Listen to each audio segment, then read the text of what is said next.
कपड़ा नहीं था, पैर दोनों राइट एंगल में मिला गया।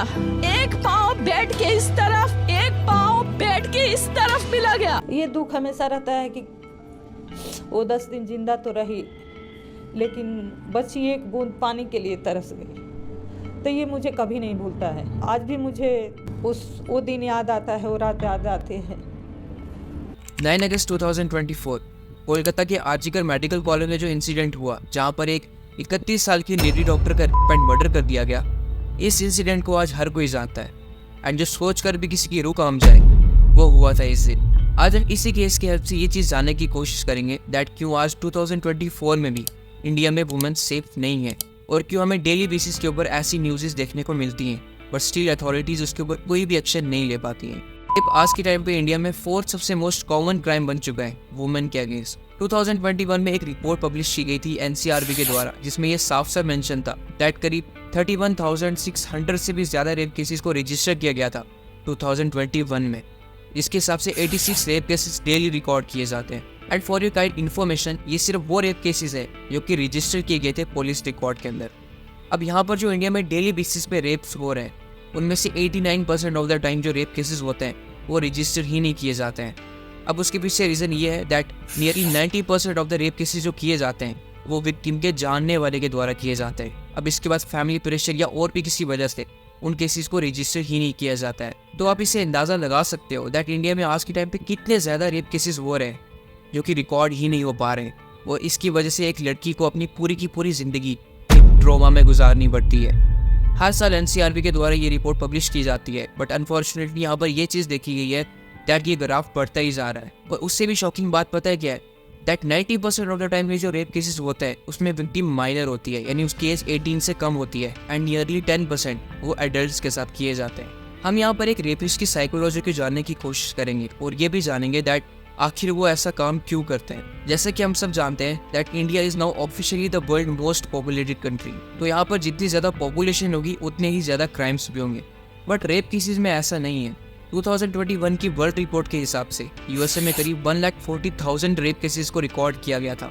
वहीं पर यूके में करीब ये नंबर रिकॉर्ड किए गए थे 36,000 एंड फ्रांस में रिकॉर्ड किए गए थे 35,000, जबकि उनकी पॉपुलेशन इंडिया से कई गुना कम है। इसीलिए अगर हम इन कंट्रीज की सारी पॉपुलेशन को हटा के सिर्फ 1 लाख पर्सनस की अगर हम रिपोर्ट की बात करें तो उस हिसाब से यूएसए में करीब 41 रेप केसेस, फ्रांस में 52 रेप केसेस एंड यूके में भी करीब 52 रेप केसेस पर 1 लाख पीपल बनता है। वहीं पर अगर हम इंडिया की बात करें तो यहाँ पर सिर्फ 3 पर्सन पर लाख बनता है, जो कि इन कंट्रीज से बहुत ही ज़्यादा कम बनता है। अगर आपकी भी यही सोच है तो आप बिल्कुल ही गलत हो। अब उसके पीछे क्या वजह है, बिकॉज 89% ऑफ द टाइम जो रेप केसेस इंडिया में होते हैं वो रजिस्टर ही नहीं होते हैं पुलिस रिकॉर्ड में। तो उसके पीछे भी काफ़ी सारी वजह है जो कि मैं ऑलरेडी आपको बता चुका हूँ। यहाँ पर हम एक रेपिस्ट की प्रोफाइल को समझने की कोशिश करते हैं। और तुमने इस लड़की का रेप क्यों किया? आप तो ऐसे कह रही हैं जैसे किसी और का करना चाहिए था। और ये रेप क्या लगा रखा है? हाँ, मन बहुत था यार, वो दिख गई एकदम चिकनी सी। हाँ, अब हूँ तो मैं लड़का ही। फर्स्टली, एक रेपिस्ट या तो सेक्सुअली इंटरेक्ट होता है विक्टिम से और अपनी इस नीड को सेटिस्फाई करने के लिए वो उसके साथ ज़बरदस्ती करता है। तभी ये चीज़ मैंने आपको बोली दैट 89% ऑफ द टाइम जो भी रेप केसेस होते हैं वो विक्टिम की किसी जानने वाले के द्वारा किए जाते हैं। एंड सेकेंडली, यहाँ पर ये चीज़ देखी गई है कि मोस्ट ऑफ द टाइम जो रेप केसेस रिकॉर्ड किए जाते हैं उसमें जो एक्यूज होते हैं वो 21 से लेकर 30 ईयर एज ग्रुप के बीच में होते हैं। अब ऐसा नहीं है यहाँ पर कि उससे कम एज ग्रुप एंड उससे ज़्यादा एज ग्रुप वाले रेप नहीं करते हैं, बल्कि ये बिल्कुल गलत है। ऐसा बहुत बार हो भी चुका है। अब इस चीज़ की जो वजह है वो ये है दैट इस एज ग्रुप के बीच में मोस्ट ऑफ द टाइम जो लोग होते हैं वो पोर्न एडिक्टेड होते हैं, या फिर ऐसी चीज़ें देखने की वजह से उनके माइंड में 24/7 यही चीज़ें चलती रहती हैं और अपनी इस नीड को देन सेटिस्फाई करने के लिए वो किसी भी हद तक जा सकते हैं एंड देन वो रेप कर देते हैं। अब यहाँ पर मैं आपको एक रेपिस्ट की मेंटालिटी दिखाना चाहता हूँ। मोस्ट ऑफ द टाइम इंटेरोगेशंस में ये चीज़ रिकॉर्ड की गई है, रेपिस्ट कभी भी अपनी गलती को एक्सेप्ट ही नहीं करते हैं, उल्टा वो विक्टिम को उसकी गलती का दोष देते हैं। यहाँ पर मैं आपको इसकी एक एग्जांपल देता हूँ। आज से कुछ सालों पहले निर्भया का एक केस हुआ था जिसमें एक एक्यूज था जिसका नाम था मुकेश कुमार। अगर कोई शरीफ लड़की होती है रात को 9 बजे मतलब नहीं घूमती है, लड़के भी उतने उससे ज़्यादा जिम्मेदार है रेप के लिए, ये लड़के हैं उससे ज़्यादा। ताली कभी एक हाथ से नहीं बजती, दोनों हाथों से बजती है। ये चीज़ देख ये चीज़ सिर्फ रेपिस्ट में ही नहीं बल्कि आज के टाइम पे हमारे इंडिया में कई सारे यूथ्स के माइंड में भी ये चीज़ डेवलप हो चुकी है। And according to some people लड़कियां खुद लड़कों को अपनी तरफ इंट्रैक्ट करती हैं। ताली दोनों हाथों से बजती है, आपको भी पता है। अगर लड़की सामने से कुछ करेगी तो लड़का तो ऑब्वियस है उसको प्लस पॉइंट समझ के उसको फिर से छेड़ेगा।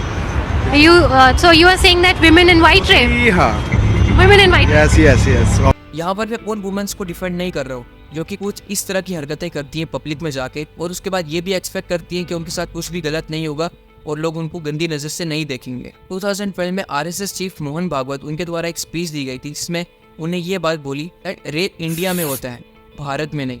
उनके कहने का मतलब ये था कि जब से वुमेन्स ने अपनी संस्कृति को, अपने ट्रेडिशन को छोड़ दिया है और वो मॉडर्नाइजेशन की तरफ बढ़ती जा रही है, तब से रेप केसेस बढ़ते जा रहे हैं। इस सब के पीछे जो मेन रीज़न है वो ये है दैट सोसाइटी क्या सोचती है लड़कियों को लेकर। Because most of the time जो पीपल्स हमारे इंडिया में वो इन चीज़ों के बारे में अनअवेयर। फॉर एग्जाम्पल, एक आदमी अगर किसी बड़ी सिटी में जाता है, दिल्ली या फिर मुंबई में, एंड वहाँ पर वो सब देखता है जो कि शायद उसने कभी अपनी लाइफ में एक्सपेक्ट ही नहीं किया हो, जहाँ पर लड़कियाँ ड्राइविंग कर रही होगी या फिर ओपनली हैंग आउट कर रही होगी लड़कों के साथ। वो चीज़ उस बंदे के लिए फर्स्ट टाइम एक्सपीरियंस करना नॉर्मल नहीं होगा किसी भी तरह से, क्योंकि उसने अपनी ज़िंदगी में पहले ये चीज़ें कभी देखी ही नहीं थी। अब इसके पीछे का जो रीज़न है वो ये है दैट इंडिया में मोस्ट ऑफ द प्लेसेस पे पब्लिक सेक्टर में आपको लड़कियां देखने को नहीं मिलेंगी, and that is the reason कि पब्लिक सेक्टर और भी ज़्यादा अनसेफ हो जाता है लड़कियों के लिए। और कई बार वो लोग जो कि ये सब कभी देखे ही नहीं थे अपनी लाइफ में, देन वो कुछ गलत काम कर बैठते हैं। यहाँ पर एक और रेपिस्ट की मेंटालिटी देखी गई। जब उसने रेप किया, गिल्टी फील तो कर रहा था पर अपने लिए नहीं बल्कि उस विक्टिम के लिए,